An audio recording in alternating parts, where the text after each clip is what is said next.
এই কাহিনী ১০০ বছর পুরনো। সুন্দর কলাপুর গ্রামে বাস করত চোর রাইস্টার।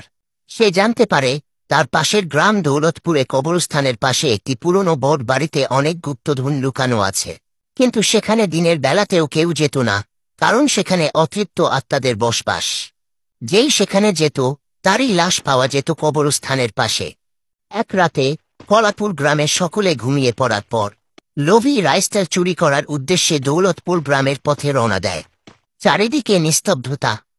হঠাৎ রাইস্টারের কানে ভেসে আসে বট ঘরের ভেতর কেউ যেন কান্না করছে। রাইস্টার সেই ঘরের দিকে এগোতে থাকে। হঠাৎ কে যেন তার পায়ে ধরে টেনে ঘরের ভিতরে নিয়ে যায়। এদিকে সকাল হয়ে যায়। গ্রামের লোকেরা দেখে কবরস্থানের পাশে পড়ে আছে রাইস্টারের লাশ। অন্যদিকে রাইস্টারের বন্ধু জ্ঞানী গেমি যখন তার মৃত্যুর খবর পায়, সে খুব কষ্ট পায়। সে জানতে চায় তার বন্ধু কিভাবে মারা গেল, আর তাই সেও রওনা দেয় দৌলতপুর গ্রামের পথে। পার্ট 2 একটু দেখার জন্য ভিডিওতে লাইক এবং কমেন্ট করুন।